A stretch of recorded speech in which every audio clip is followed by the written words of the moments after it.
I am delighted to see everybody here. For those of you who may not know me, I'm Alice Bach. I'm the director of the Hallinan Project for Peace and Social Justice here at Case Western Reserve. Continuing with our mission, it is my pleasure to bring Alison Weir, founder and executive director of If Americans Knew, to our campus today to discuss media coverage of the Israeli-Palestinian conflict. Specifically, this vital organization's objective is to provide information that is to a large degree missing from American press coverage of this critical region. And I will turn this over to Alison Weir.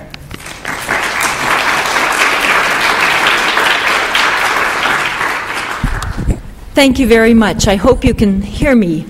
I don't happen to be Jewish or Palestinian or Muslim or Arab.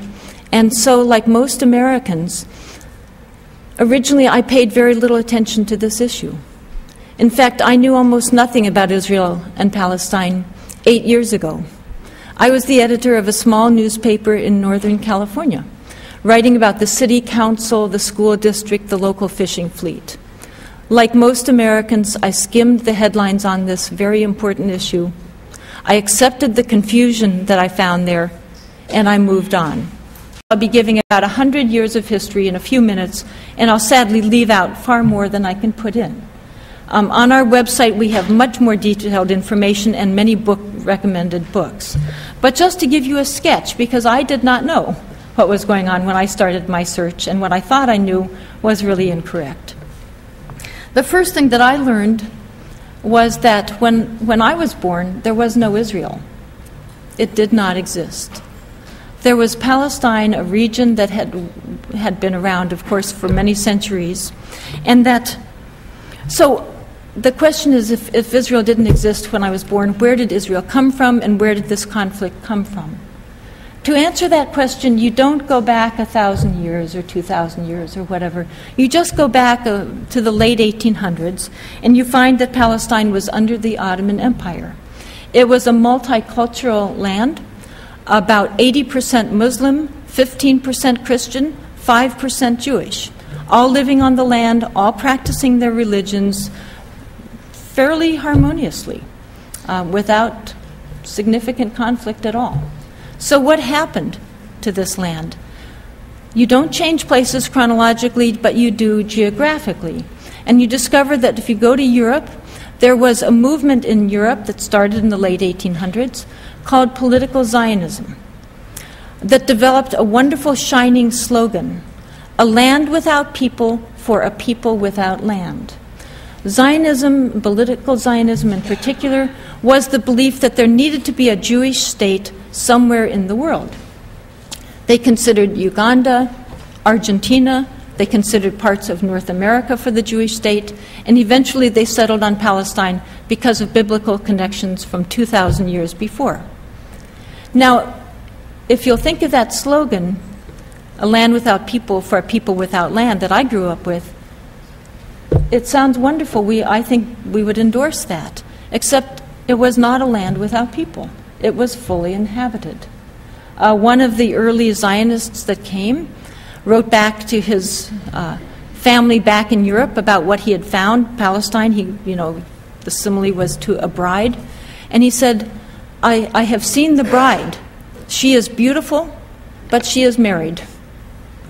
So sadly, nevertheless, the immigration continued by Zionists to Palestine to create a Jewish state.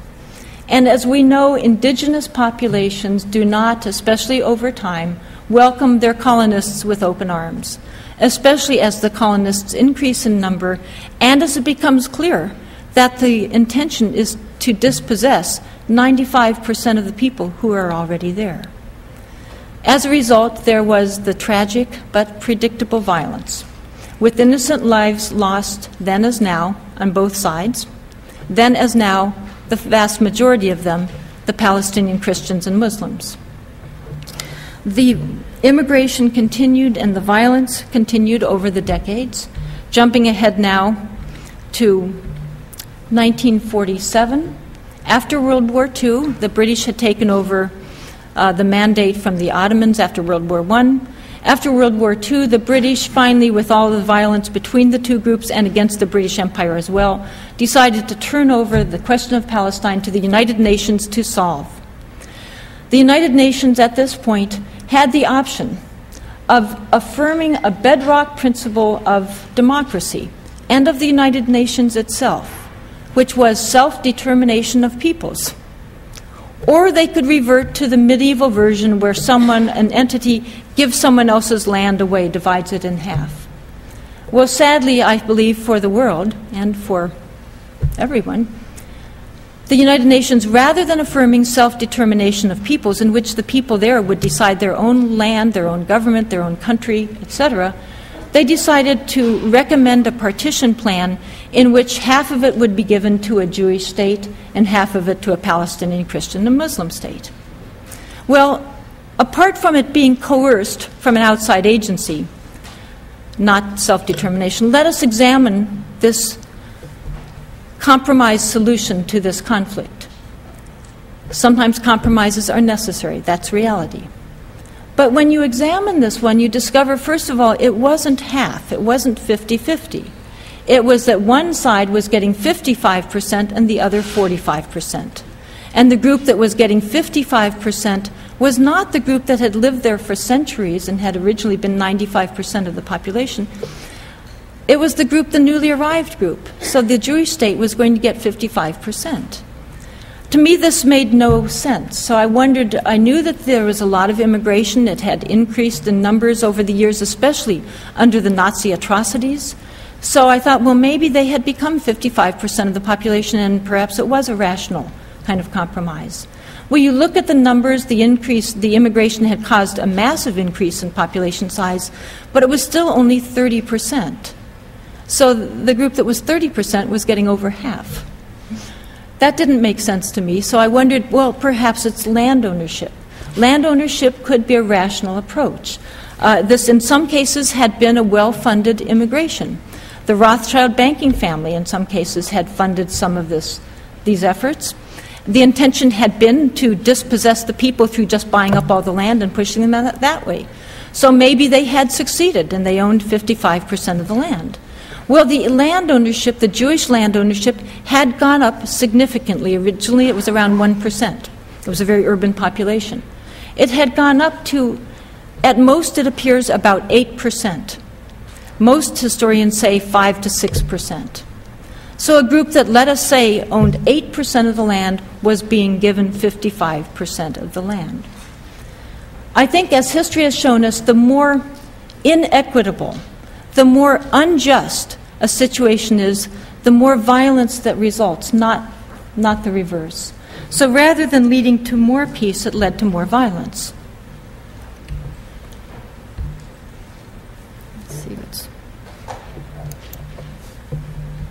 And there was an outright war, the War of 47 to 49. This war is called in Israel the War of Independence. To Palestinians and most of the region, it's called the catastrophe, al-Nakba, because it was a massive humanitarian catastrophe in which at least 750,000 human beings, it's quite the UN, I believe, or the British, some people say it was 800,000. It may have been even higher than that. At least 3/4, pretty much of the entire Palestinian population was forced off their land, violently forced through extremely violent means, including a number of massacres. Much of this violence, and I believe half the massacres, occurred before Israel had even declared independence. So the myth, if any of you grew up with the myth of 5 Arab armies besieging little Israel, may not know that a great deal of the ethnic cleansing occurred before a single Arab army had joined the conflict, and that even once the Arab armies joined the conflict, the force of the Arab and Palestinian forces were smaller in number and in weaponry, considerably smaller than the Zionist Israeli forces were. So there was a massive, what the Israeli historian Ilan Pappé has called ethnic cleansing. That really is the accurate term for what happened. These refugees, according to international law and according to international morality, have the right to return home. But Israel does not allow them to return to their homes. So this is one of the key factors in the conflict today, and it's a factor the U.S. media almost never talks about, but it's significant. Again, jumping ahead to hear some of the massacres during this period. To 1967, we find that Israel attacked, at the end of that war, Israel had conquered 78% of Palestine, so the Palestinians were down to 22%. Then in 1967, Israel again attacked its neighbors, as it did in every single war except for one. And in this case, they conquered the West Bank, the Golan Heights, and the Gaza Strip. These are occupied territories. They are not part of Israel, except for Israel decided to annex the Golan Heights. The people there don't agree to that, but that's what Israel did. The West Bank and Gaza Strip are occupied territories. They are not part of Israel. They are Palestinian territories. During this period, by the way, Israeli forces, this was the Six-Day War, also attacked a U.S. Navy ship operating in international waters, the USS Liberty. They killed 34 American servicemen, injured 174 of them. The decks were running with blood. This was, according to Admiral Thomas Moore, a former chairman of the Joint Chiefs of Staff, this was an act of war by the State of Israel against the United States of America. And this was an act of murder against American servicemen. Again, according to Admiral Thomas Moore, testifying on Capitol Hill, I believe it was in 2003. I was there. Highly significant testimony not reported in the American media. If you look on our website, you will see it's in the Congressional Record. An op-ed by Admiral Moore was in the Stars and Stripes newspaper, and the Associated Press uncharacteristically actually did a story about that. Nevertheless, do a LexisNexis search and you just don't find, something like 10 newspapers out of hundreds reported anything to do with it. Since 1967, by the way, taking land by conquest is no longer legal under international law in today's world. In addition, moving your population onto that land, confiscating private land, kicking the people out, and putting your own population on is illegal. There is no doubt about this. And yet that is what Israel has been doing since 1967. Every single one of those red dots is an illegal Israeli colony on Palestinian land. The red dots in Gaza have been removed as they were required to be removed by international law. So those are no longer there. Instead, Gaza is just largely a prison. Israel controls the borders, the airspace, etc. So it no longer has those red dots. It's just one big prison. But the West Bank now increasingly, while those settlers were taken out of Gaza, the amount of land taken in the West Bank increased significantly, and the number of settlers that moved onto that land increased significantly. That also was not reported by our media. So there is a lot of context that is extremely important to know that our news media aren't telling us. When I began to look into this, this was all new to me back in 2001. I had not known this was going on. When I began to look into it more and more, after several months, it seemed to me that this was so significant that it seemed to me that if what I was starting to learn was true, then it appeared that our national interests and needs as a nation were the opposite of what we were being told, and our moral responsibilities as human beings were the opposite of what the media were leading us to believe. It seemed so important that I finally decided to quit my job and to go and see for myself. And so began the most unusual trip I've ever undertaken. Many years before, I had been in the Peace Corps in Afghanistan.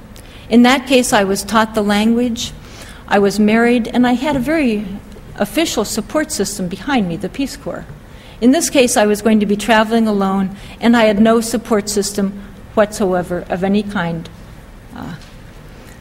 As I landed on February 7th at 8 p.m., my return flight scheduled for 1 month later, I experienced a sudden pang of the disquiet I had been trying to ignore.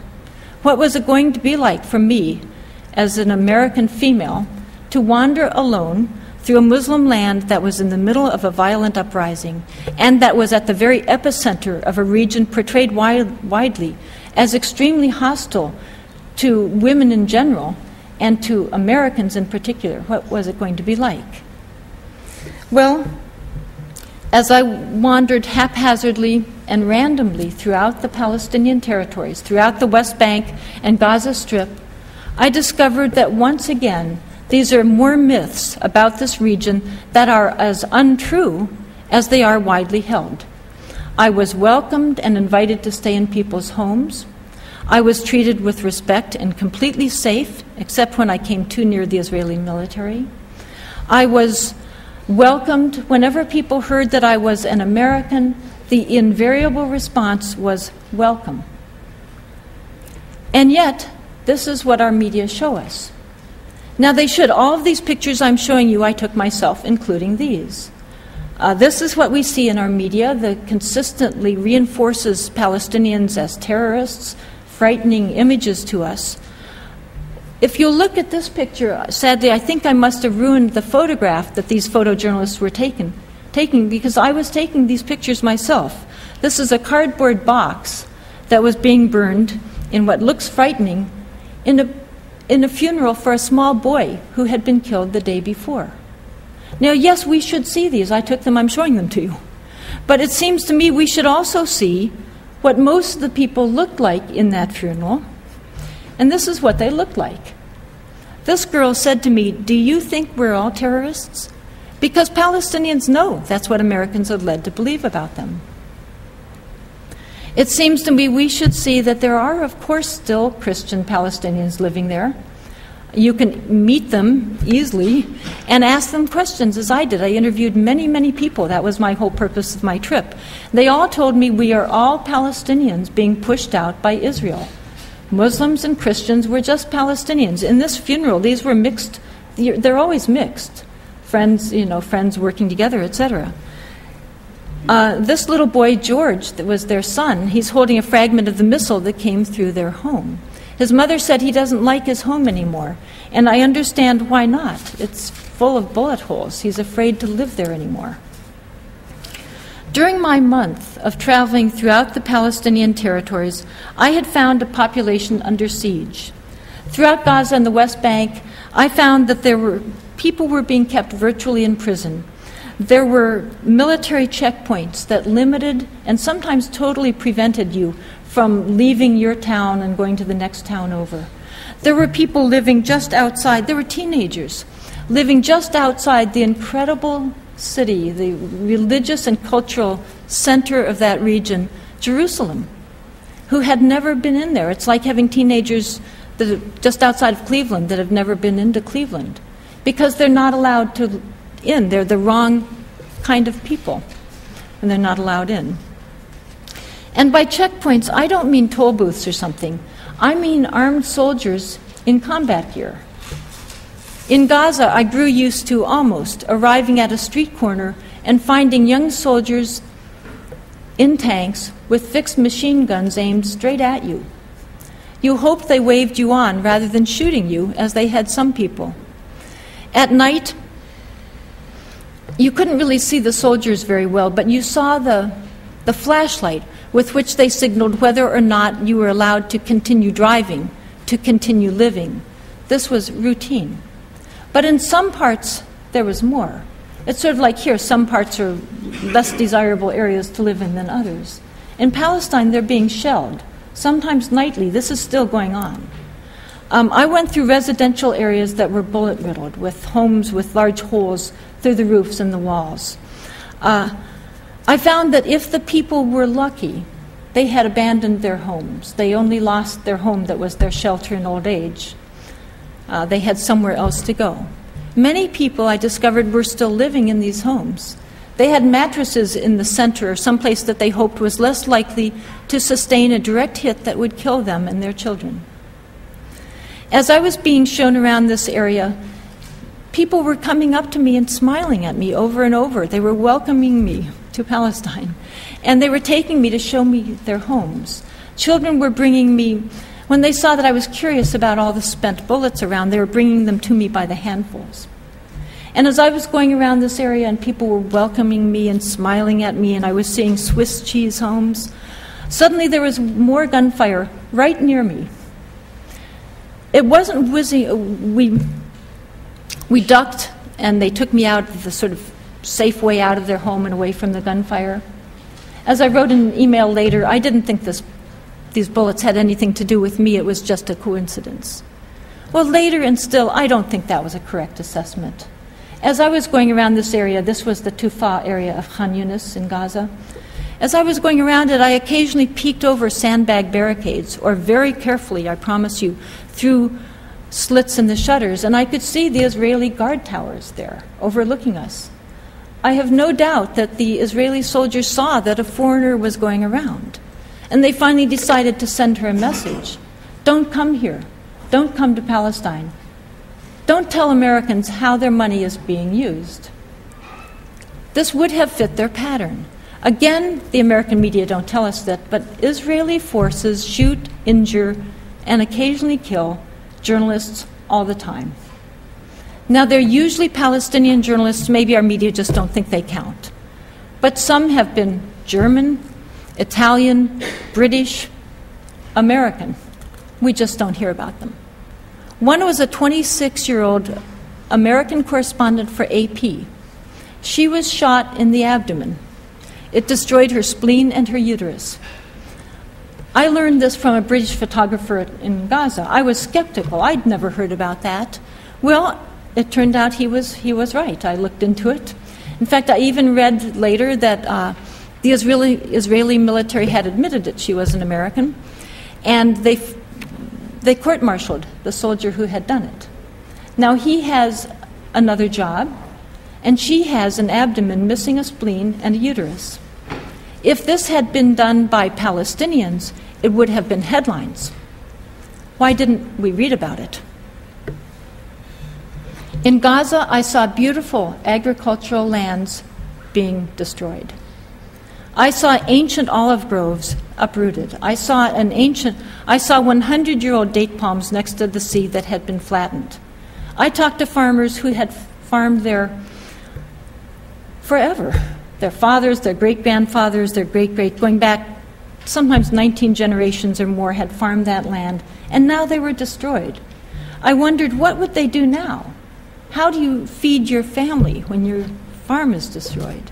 It occurred to me that when and if they were allowed out of Gaza, and they haven't been, and this was back in 2001, maybe they would join the massive Palestinian day laborers at some point. This is what I saw in Gaza, along the beautiful blue Mediterranean Sea. I saw a people and a land being destroyed. To me, this is newsworthy. I talked to people who were, at this time, at 5 months, had been out of work, were the only ones still working for an extended family of 40. Of course, it's far worse now than it was then, as I just saw on my most recent trip. We're used to, as Americans, we're somewhat used to seeing images of third world poverty. I think we're troubled by them, but we tend to think there's so much. What can we do? This is not what I was seeing in Palestine. I was seeing intentionally created poverty through the use of my tax money. I talked to women living in tin shanties and tents in the dirt. They had had homes. One woman had had 2 homes. She had just bought one for her son who had just gotten married. Both homes had been destroyed by Israel. The international community, in its generosity, had provided her a tent without a floor. So I sat with her in the dirt, and Palestinians are almost invariably welcoming, gracious hosts. She gave me sweet mint tea and asked me to tell Americans about them. And I told them I would try, and here I am. And I saw more.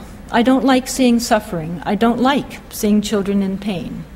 But if I wanted to know what was going on in Palestine, and since thousands of Palestinian children have been injured through the use of my tax money, then I needed to see that. And they're not hard to find. I just went to the nearest hospital, as I did recently again. You see children with bullets in their back, in their stomach, in their teeth, in their head. I saw a brain-dead 12-year-old. His crime had been throwing stones at tank-wielding soldiers. I saw children who will never walk again. Their childhoods are finished. They won't skip, they won't frolic. That's it. I saw parents who were happy to see me. They thought that as an American, perhaps I could bring help for their poor, destroyed children. I asked the doctor if perhaps there was help that could be provided in the U.S. Maybe a doctor could be flown in, or maybe the children could be flown to the U.S. And the doctor told me in front of the parents, they didn't speak English, he said he hadn't yet found the right way to tell the parents, but that their son was totally and eternally paralyzed.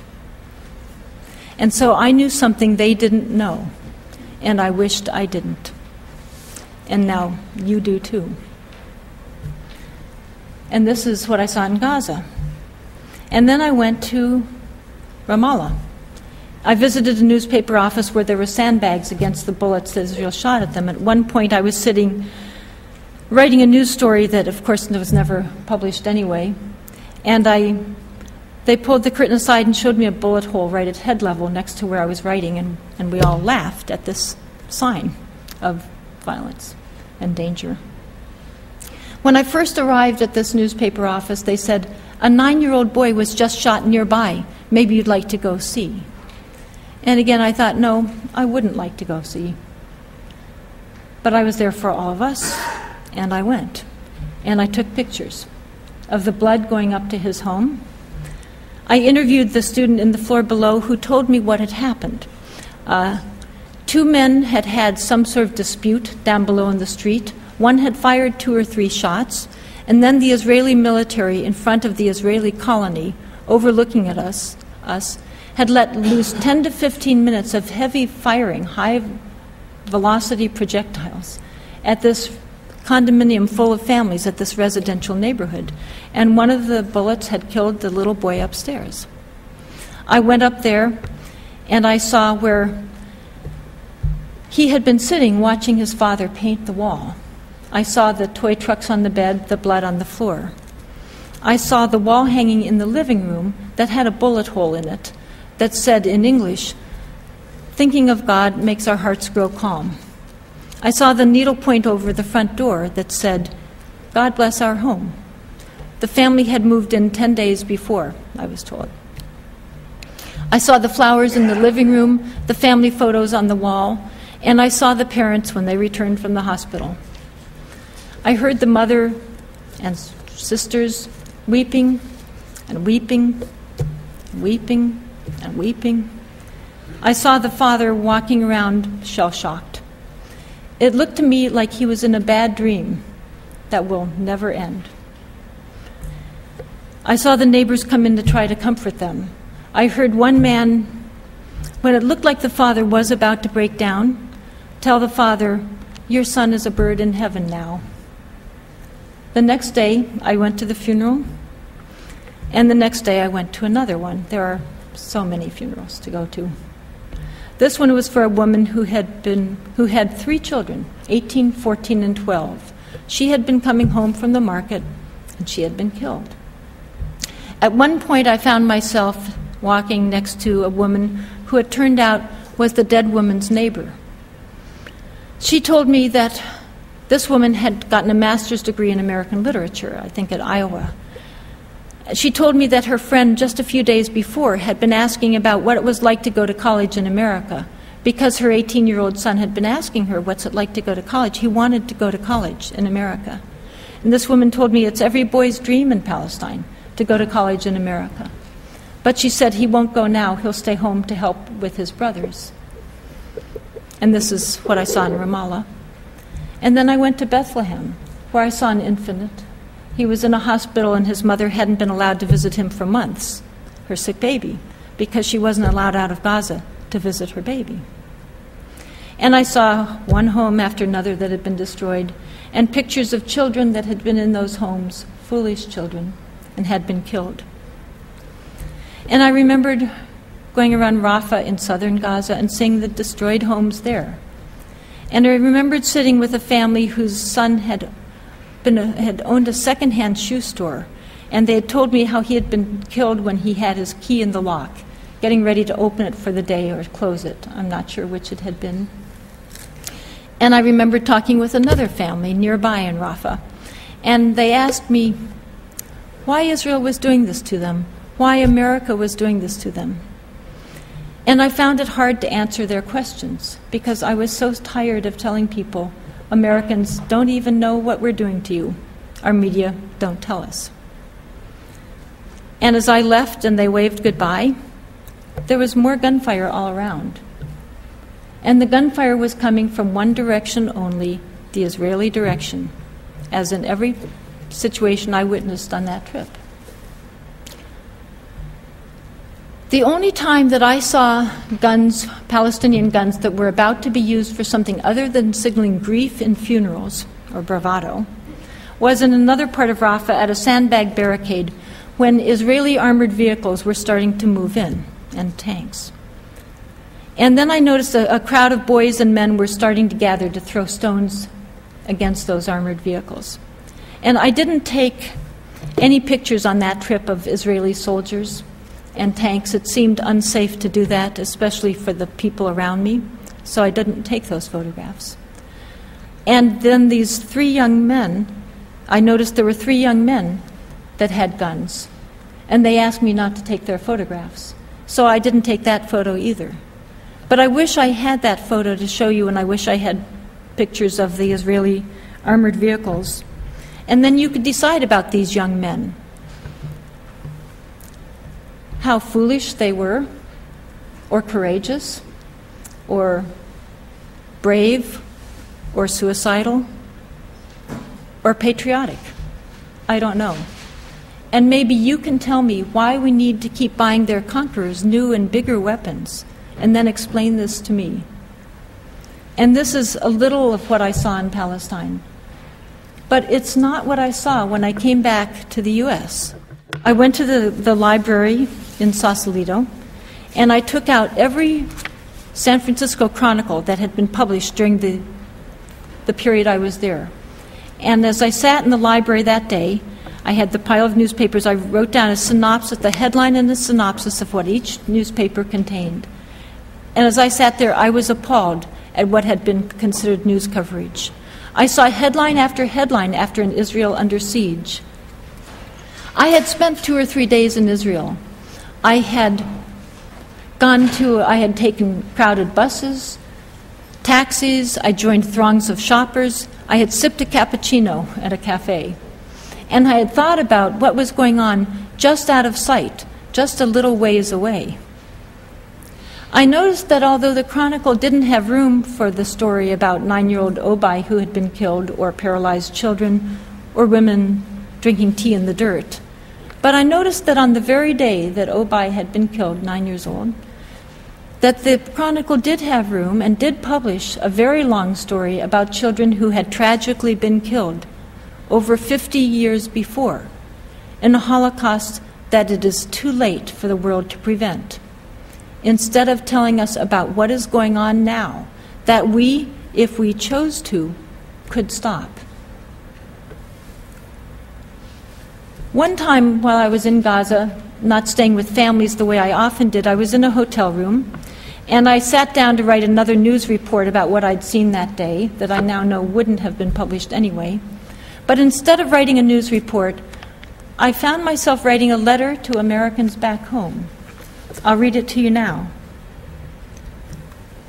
Come to Palestine and see how your tax dollars are spent. Visit a hospital with me and see a boy with a bullet hole in his back. See children with scared eyes and legs that don't work anymore. A terrified old man whose neck is swathed in bandages from the bullet that passed through it as he sat in his home drinking his tea. Come with me and visit mothers of dead, injured, gone children, thousands of them, and tell them how you didn't know we supplied the weapons that ripped flesh, broke bones, destroyed lives, destroyed lives. Talk to old women who are made to kowtow to Uzi-toting 19-year-olds who tell them, no, you can't go to visit your son today. No, you can't take a drive in the country. No, you can't go to the hospital and have your chemotherapy, your dialysis, your operation, and watch as they die. Come to the borders with me, invisible lines in the sand between towns that Israel has drawn with its tanks and helicopters and 200 nuclear weapons. And watch the women with difficult births deliver dead babies and then die themselves at military checkpoints, death points, when soldiers with their ultimate power decide not to let them pass. Listen to these young warriors with their lethal weapons and deadly tempers proclaim, "We've decided to close this road, and if you don't like it, we'll shoot you, as we already have 10,000 of your countrymen. Don't look at us wrong, or we'll shoot out your eyes, as we have 28 of your children. We're not cruel. We left 27 of them with one eye. Go home, Arab, and wait, and pray we don't decide to shell it, as we have thousands of those others who were in our way, with the wonderful singing missiles the U.S. gives us. Go harvest your crops, Arab, until we decide to bulldoze your 100-year-old date palms and ancient olive groves, your strawberry fields forever gone. Come to Palestine, Americans, and see your tax dollars at work, millions and millions of them, every day, and weep with me for our victims and our guilt, and then say, no more. Thank you.